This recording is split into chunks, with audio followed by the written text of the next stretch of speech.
ගෞතම බුදුරජාණන් වහන්සේ වෙසක් පුන් පොහෝ දිනකදී ලොවට උතුම් වූ සම්මා සම්බුද්ධත්වය අවබෝධ කරගත් සේක. එතැන් පටන් පළමු සතිහතක කාලය උන්වහන්සේ විවිධ ස්ථානවල භාවනානයෝගීව විමුක්ති සුවය විඳිමින් ගත කළා. බෞද්ධ ඉතිහාසය මෙම කාල පරිච්ඡේදය සත් සතිහ ලෙස හැඳින්වේ. පළමු සතිය ජය ශ්‍රී මහාබෝධි මූලය පල්ලංක සතිය. බුද්ධත්වයට පත්වීමෙන් පසු පළමු සතිය පුරාවටම බුදුරජාණන් වහන්සේ තමන් වහන්සේ බුද්ධත්වයට පත් වූ ජය ශ්‍රී මහාබෝධීන් වහන්සේගේ සෙවනේම පරියංකයෙන් පැළදි අසුනෙන් වැඩ සිටිසෙක. උන්වහන්සේ එහිදී සියලු කෙලෙස්වලින් මිදී බාධාකාරී සිතුවිලිවලින් තොරව විමුක්තියේ සහ ශාන්තියේ උතුම් සුවය අත්විඳිමින් සංසුන්ව පරම සතුටින් වැඩ සිටියා. දෙවැනි සතින් අනිමිස ලෝචන පූජාව දෙවැනි සතියේදී බුදුරජාණන් වහන්සේ තමන් වහන්සේට බුද්ධත්ව ලබා ගැනීමේ උත්සාහයේදී සෙවනදුන් බෝධීන් වහන්සේට කෘතගුණ සැලකීමක් වශයෙනෙන් උන්වහන්සේ ඉදිරිය මදක් දුරින් සිට සතියක් පුරා දැස්පිය නොහෙලා බෝධීන් වහන්සේ දෙස බලාගෙන භාවනානුයෝගීව වැඩ සිටිසේක.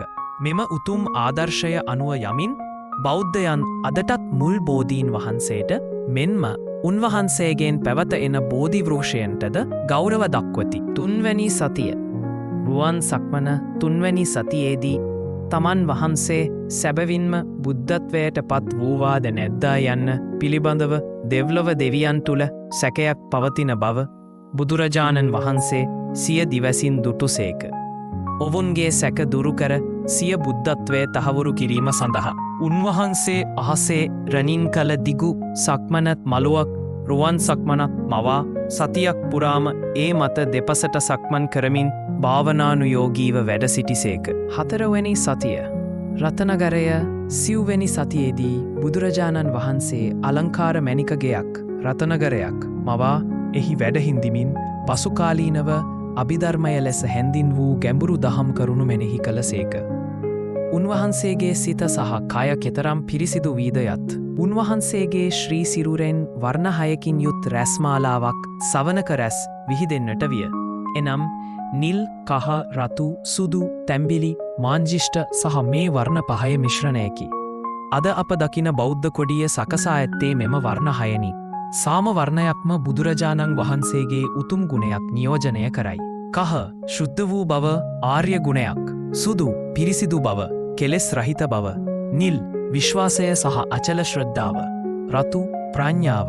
තැම්බිලි තෘෂ්ණා රහිත බව.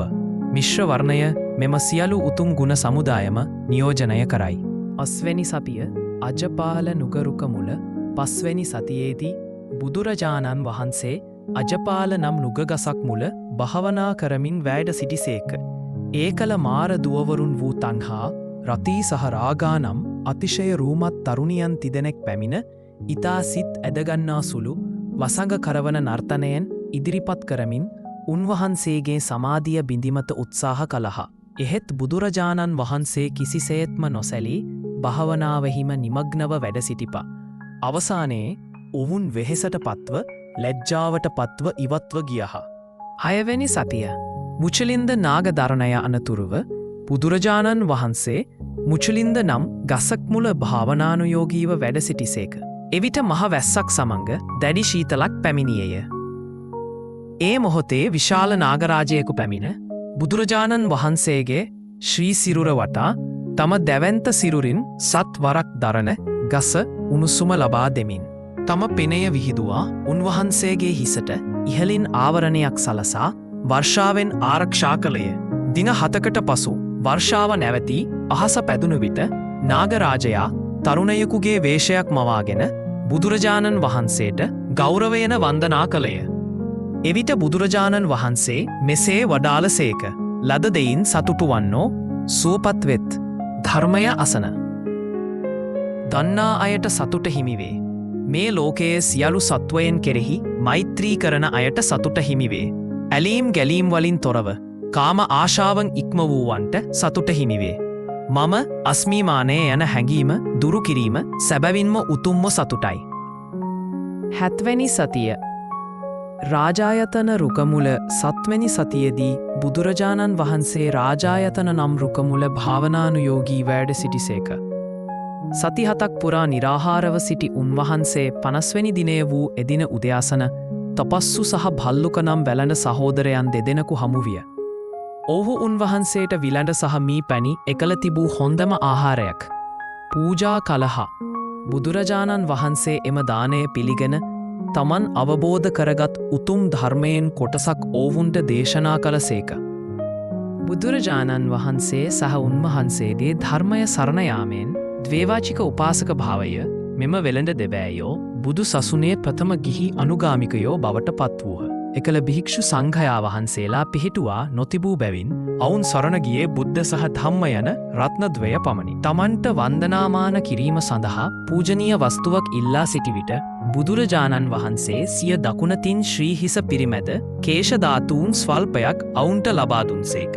කේශධාතූ ලෙස හැඳින්වෙන මෙම උතුම් ධාතූන් වහන්සේලා පසුව එම වෙළඳුන් විසින් තම මවුරට බොරුමාවය රැංගුන් නුවර ඇති සුප්‍රසිද්ධ ශ්වේදගෝන් චෛත්‍යර තුළ තැන්පත් කළ බවට ජනප්‍රවාදයේ සහ ඉතිහාසයේ සඳහන් වේ. මෙලෙස බුදුරජාණන් වහන්සේ බුද්ධත්වයෙන් පසු පළමු සති 7 ගත කළසේක. මෙම සතිය බෞද්ධ ඉතිහාසය අතිශයින් වැදගත් මෙන්ම බුදු සිරිතේ අලංකාර සිදුවීම රැසක් සනිටුහන් කළ කාල පරිච්ඡේදයකි.